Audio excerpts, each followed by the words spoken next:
La team, bonjour, j'espère que tu vas bien. Meilleurs vœux pour 2025. On a eu une année 2024 qui était vraiment extraordinaire. Il est temps justement de faire le point sur cette année. Dans cette vidéo, je vais te présenter les différentes métriques, les performances de mes portefeuilles, les graphes.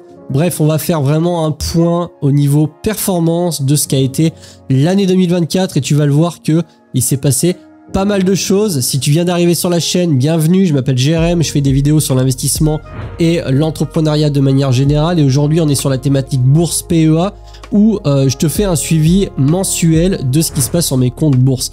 Donc, petite bonne nouvelle puisque depuis, aujourd'hui, je te fais la vidéo le 1er janvier 2025, tu vois, on ne chôme pas.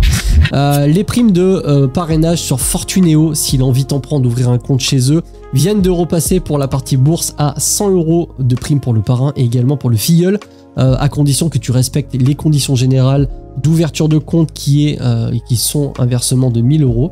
Donc hésite pas, tu as le code dans la description de la vidéo et en épinglé en commentaire. Ça soutient la chaîne et puis ça te donnera un petit coup de pouce également pour commencer. Si tu as envie de prendre les bonnes résolutions, sache que l'investissement est une résolution qui s'applique à tout le monde et qui pour le coup va faire une vraie différence dans ton futur.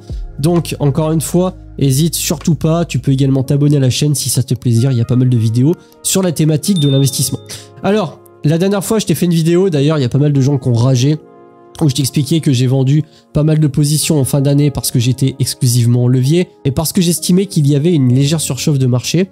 Donc sur mon PEA, comme tu peux le voir, je suis 100% en cash, il n'y a plus aucune ligne d'ETF, j'étais sur le CL2 et le LQQ.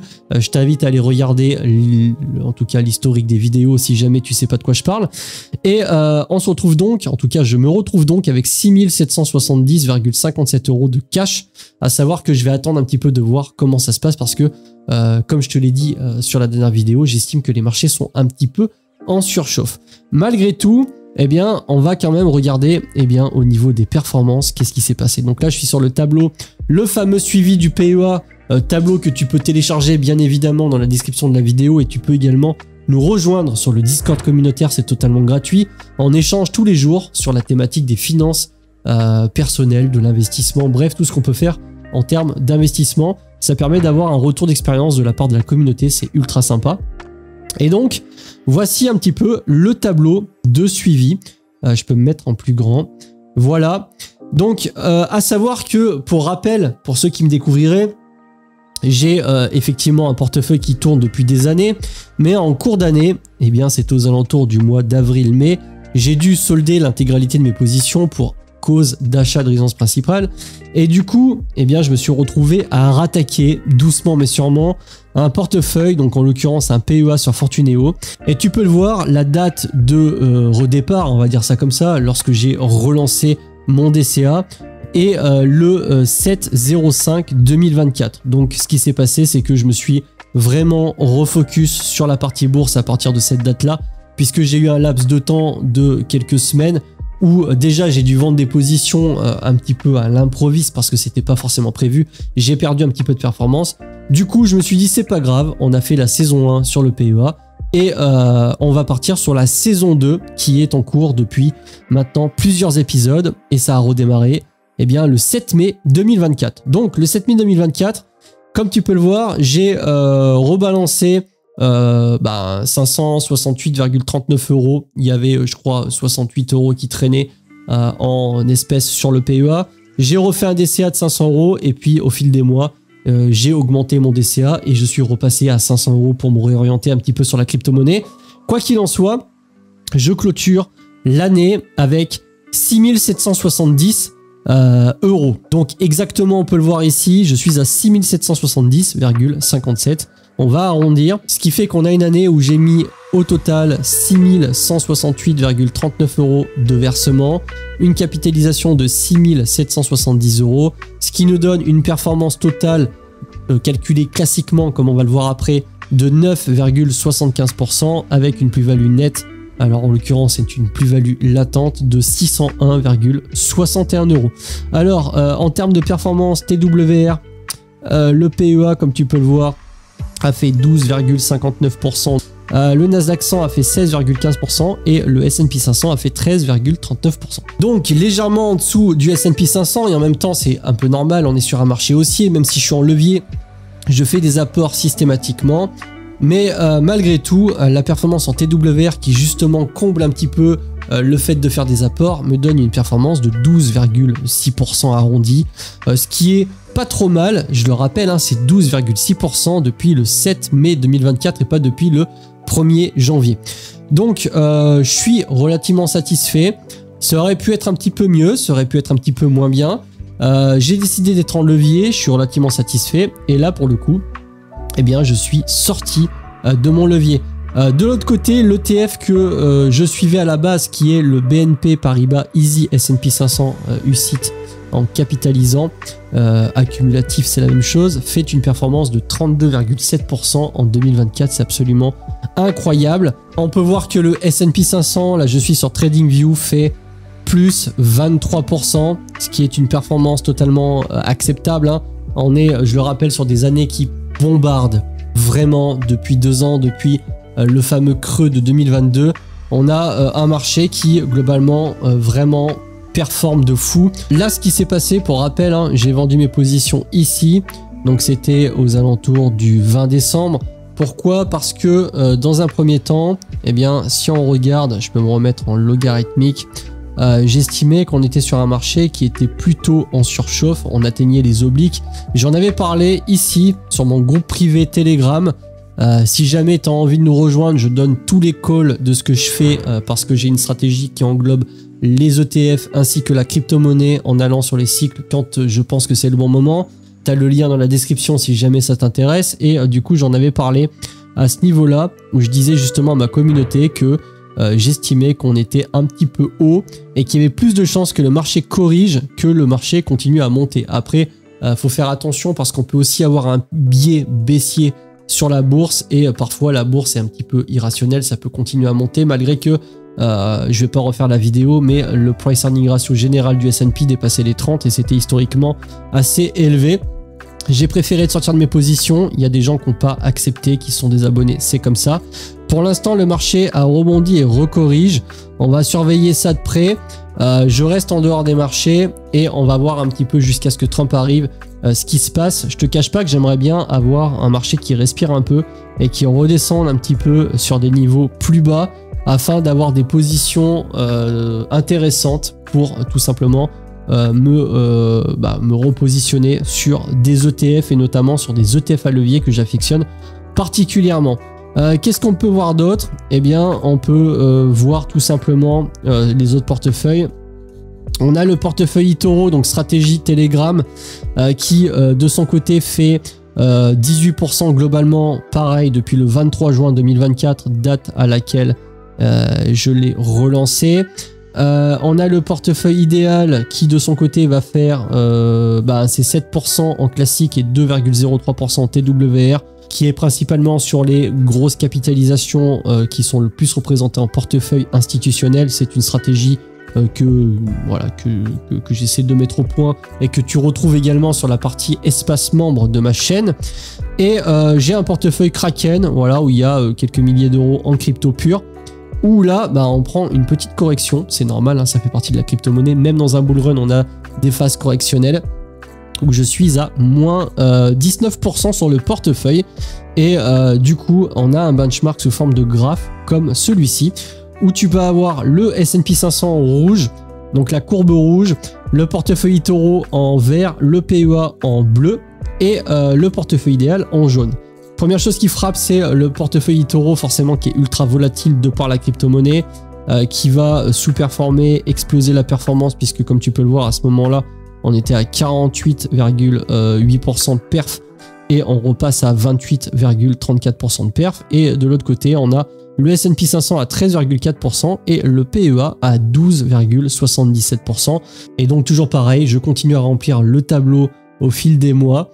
Ça reste quand même vraiment intéressant d'avoir un benchmark complet. Je trouve que pour vous qui parfois ne sont pas encore investis en bourse, ça vous permet d'avoir un retour d'expérience et quelque chose qui permettent d'avoir vraiment une vue d'ensemble sur ce qu'il est possible de faire en termes d'investissement. Là, tu peux le voir, un ETF comme le BNP Easy Paribas S&P 500 en classique a fait 32%. Mais si je me remets sur TradingView et que je te montre un petit peu les ETF à levier, ce que ça a pu donner, et notamment le CL2, on va se mettre sur 1 an et on va se mettre en pourcentage. Eh bien, on est sur 69,9%. Je sais pas si tu te rends compte un petit peu la performance que c'est. C'est absolument incroyable. Le LQQ, lui, sur la même période, a fait plus 65%. C'est indécent. Franchement, les performances, bon, après, c'est du levier. Évidemment, ça va dans les deux sens. Il faut être conscient de ce qui peut se passer dans un sens ou dans un autre. Quand on est placé sur du levier, c'est pas forcément un conseil que je donnerais à un débutant, mais quand tu penses avoir des moments où il est préférable d'aller sur du levier, moi je suis plutôt d'avis d'y aller, mais il faut encore se former un petit peu sur l'analyse de marché, sur où est-ce qu'on en est de manière générale sur les marchés, est-ce qu'on est en surchauffe ou pas, etc. C'est ce que j'essaie de faire, c'est très dur à faire. C'est pour ça que de mon côté, eh bien, je vais essayer en fonction de différents indicateurs de savoir si la probabilité est plutôt dans le bon sens ou pas. Donc d'où le fait de ma prise de décision. Encore une fois. Donc honnêtement, je suis relativement content. Même si encore une fois, ça aurait pu être mieux. Je t'avoue que le fait d'avoir soldé mes positions au milieu d'année, ça fait un petit peu mal. C'est pas grave, hein, ça fait partie du jeu. Faut savoir aussi s'adapter, être malléable. C'est pas la fin du monde pour autant. Je recommence doucement mais sûrement mon DCA sur mon PEA. Bon, on est loin des plus de 50 000 € que j'avais à un instant T, puisque comme tu peux le voir, on va s'approcher doucement des 7 000 €. La prochaine fois, je mettrai encore 500 € sur mon PEA. Mais étant donné que j'estime qu'on va avoir un petit peu plus de performance sur les alt crypto, la alt season, j'oriente mon DCA principalement sur la crypto en essayant de surfer sur le cycle du bull run jusqu'à sortir mes positions suivant des take profits déjà préconfigurés avant de se prendre le fameux bear market qui va ravager énormément de portefeuilles. Donc ça, c'est vraiment la stratégie globale. Là, c'est vrai que je te montre la partie PEA, mais de manière générale, moi, ma stratégie globale, c'est de surfer sur du compte titre du PEA et de la crypto-monnaie et d'essayer de me servir de la crypto comme accélérateur quand j'estime que c'est le bon moment et de prendre du levier sur des ETF, en l'occurrence le CL2, donc le MSCI USA de chez Amundi en x2 et le LQQ, donc le Amundi Nasdaq 100 en x2 daily, tout simplement pour essayer de doper la performance, mais évidemment ça peut aussi aller dans l'autre sens. Donc c'est pour ça qu'il faut savoir un petit peu ce qu'on fait. J'ai la chance d'avoir un petit peu d'investissement immobilier en annexe. Bon, j'ai 80% de mon patrimoine concentré sur l'immobilier, donc j'ai des rentes régulières. C'est ce qui me permet également de prendre un petit peu plus de risques. Je suis dans une situation un petit peu safe.